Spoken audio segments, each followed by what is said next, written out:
And then matter has various shapes.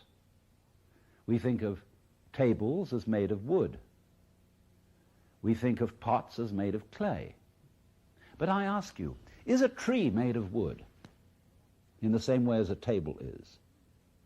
No, that would be stupid, isn't it? Because a tree is wood. It isn't made of wood. Wood and tree are two different names for the same thing. But there's in the back of our mind the notion, as a root of common sense, that everything in the world is made of something, made of some kind of basic stuff. And physicists, through the centuries, have, of course, wanted to know what that was. And physics began as a quest to discover the basic stuff out of which the world is made. And with all our advances in physics, we've never found it. What we have found is not stuff, but form. We have found shapes. We have found structures. Because when you turn up the microscope and you look at things where you thought there was some sort of stuff, you find instead form, pattern, structure. You find the shapes of crystals, and you go in beyond the shapes of crystals and you find molecules. And you go in beyond molecules and you find atoms, and you go in beyond atoms and you find electrons and positrons, between which there are vast spaces. And we can't make up our minds as to these electrons, whether they're waves or whether they're particles, and so we call them wavicles. But they're very tiny. And if you want to ask what stuff are electrons made of, we might be able to make a further analysis. What we will come up with will never be stuff. It will always be a pattern, a moving pattern, which can be described and measured, but we never get to any stuff for the simple reason that there isn't any. You see, what stuff is, actually, is when you see something unclearly or out of focus, it becomes fuzzy. You know, we say stuffing in something like kapok in a cushion, or stuff like clay, because when we look at it with the naked eye, it looks just like goo. We can't make out any significant shape to it. But then when you put it under the microscope, you suddenly see shapes. It comes into clear focus as shape. And you can go on and on and on, looking into the nature of the world, and you will never find anything except form. Because think of stuff. Why, you wouldn't know how to talk about it, even if you found it. How would you describe what it was like? You couldn't say anything about a structure in it. You couldn't say anything about a pattern or a process in it, because it'd be just absolute primordial goo. Well, what else is there besides form in the world? Obviously, between the significant shapes of any form, there is space. And space and form, in that sense, go together as the fundamental things we're dealing with in this universe. And that's why there's a Buddhist saying, really, the whole of Buddhism is based on this saying, which is, that which is void is precisely form, and that which is form is precisely void. Let me illustrate this to you in an extremely simple way. When you use the word clarity, what do you mean by clarity? What's the first thing you think of when I say clarity? Well, it might be a perfectly polished lens or mirror, or a clear day when there's no smog and the air is perfectly transparent, like space. Now, what's the next thing you think of? Clarity. The next thing you think of is form in clear focus. All the details articulate and perfect. So the one word clarity suggests to you these two apparently completely opposite things. The clarity of the lens or the mirror, and the clarity of articulate form. And it is in this sense, then, you see, that the Buddhist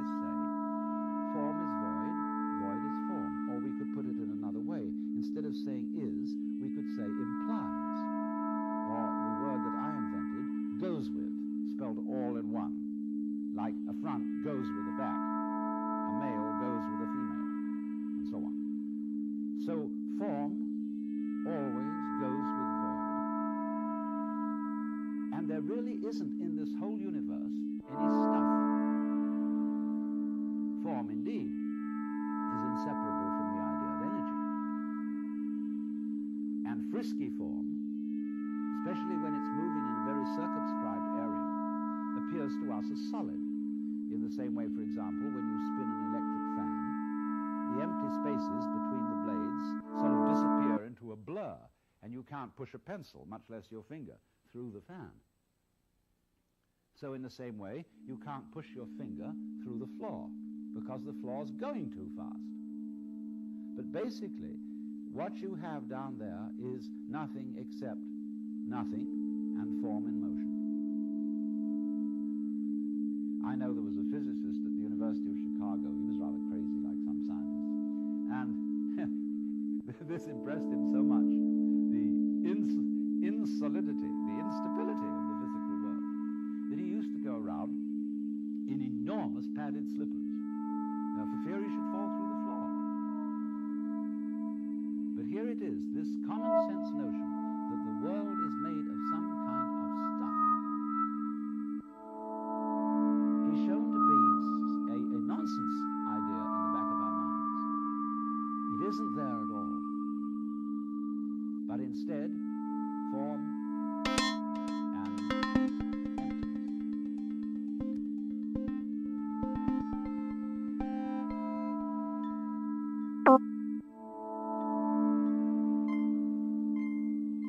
Now we all know that energy is always vibration, pulsation. Whether it be the energy of light or the energy of sound, it's always on and off. And in the case of light, say you get very fast light, very strong light, even say with alternating current, you don't notice the discontinuity because your retina retains the impression of the on pulse, and so that carries over during the off pulse, and you don't notice the off pulse except in a slow light like an arc lamp. And it's exactly the same thing with sound. When you hear a high note that goes, it seems much more continuous. That's because the vibrations are faster than a low note, as when I go.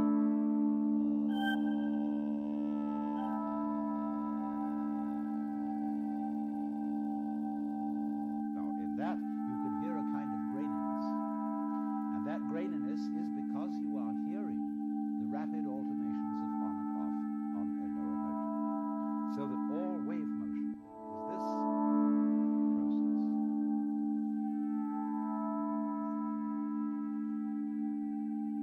And it's curious, isn't it? When we think of waves and talk about waves, we think about the crests. We think about this point. And we say, that is waves. And that is because the crests stand out from the underlying uniform bed of water, which is relatively solid in comparison with the space above, so that these crests are perceived as the things, the forms, the waves. But isn't it obvious that you cannot have the ups without the downs? You could call, you see, you get this dividing line here between above and below. Now, isn't it obvious, first of all, you cannot have the emphasis called a crest, the concave, without the de-emphasis or convex called the trough. They necessarily go with one another, so as to have anything standing out, there must be, as it were, something standing down or standing back. So in this way, we must realize that if you had this part alone, the up part,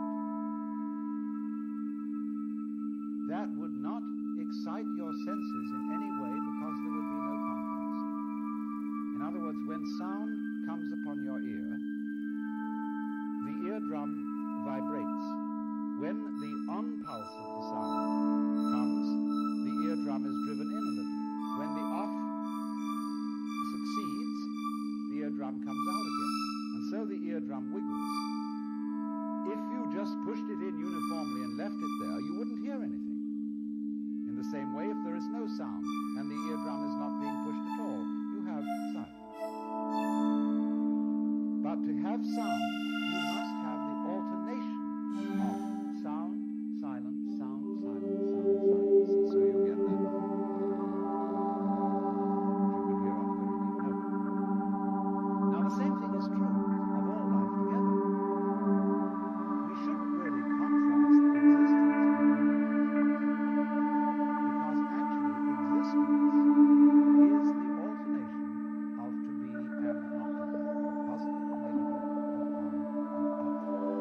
So you could say existence is eternal if we are to consider existence as this alternation of now you see it, now you don't, now you see it, now you don't, now you see it, now you don't. It is that contrast that presents the sensation of there being anything at all. Now, in light and sound, these waves are extraordinarily rapid so that we don't hear the interval between them. But there are other circumstances in which the waves are extraordinarily slow, as in the alternation of day and night, light and darkness, and the much vaster alternations of death, of great slow sounds. But these alternations are just as necessary to the being of the universe as in the very fast motions where we get it in light and sound and in the sense of solid contact, where it's going so rapidly that we notice the continuity, or the is side, and we ignore the intervention of the isn't side. But it's there just the same, just as there are vast spaces within the very heart of the atom.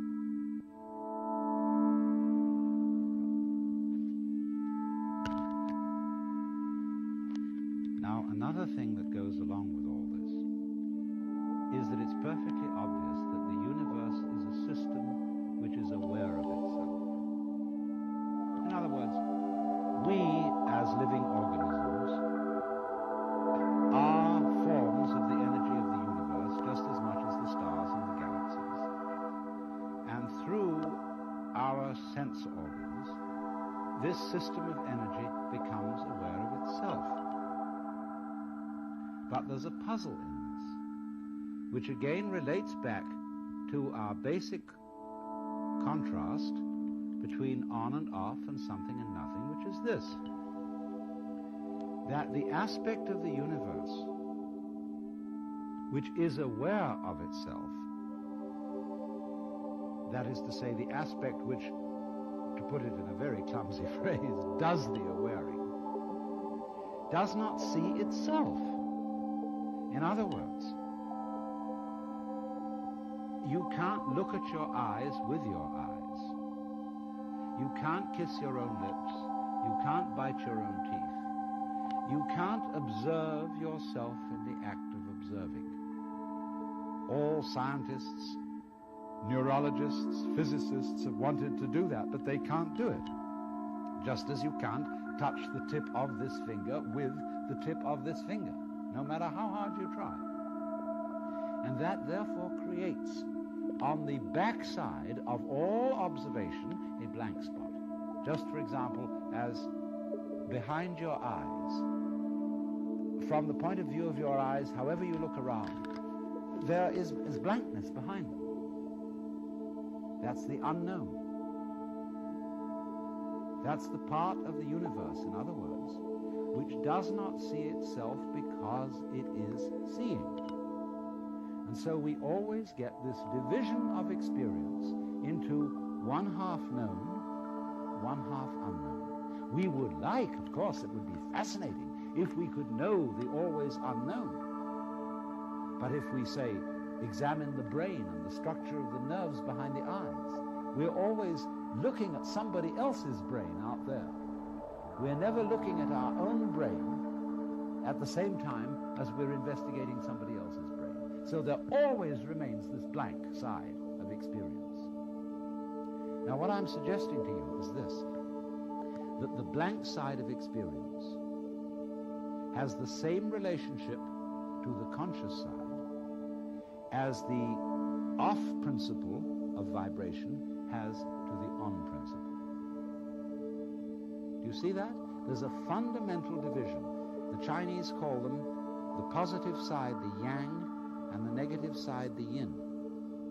That corresponds to the idea of one in our language and zero.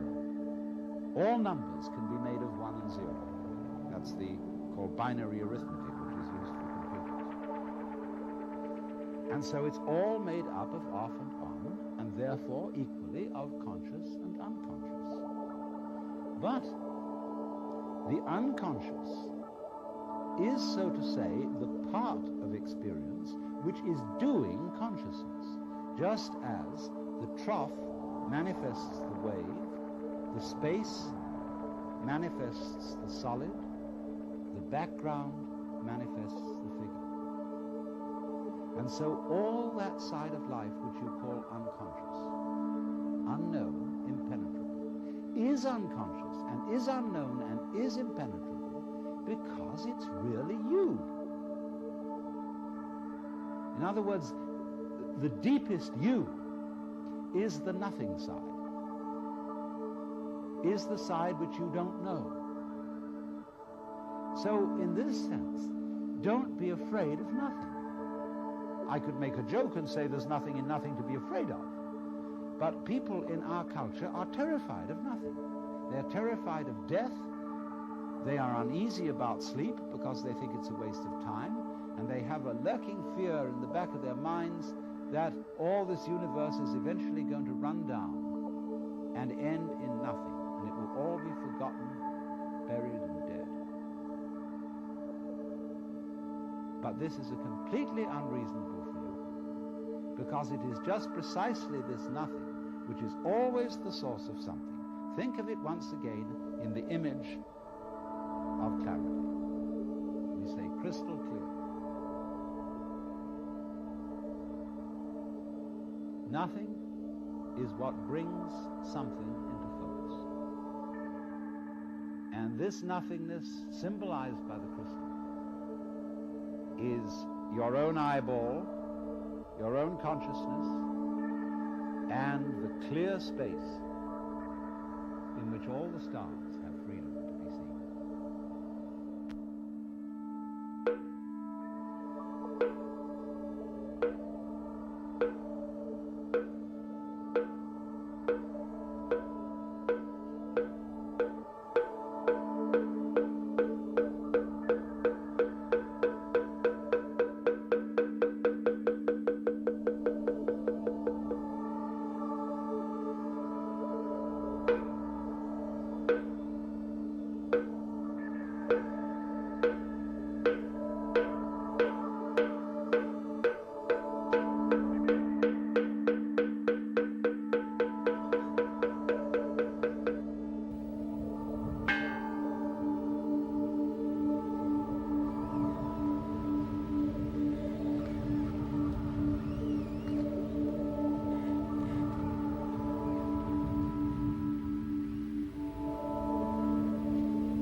It's astonishing.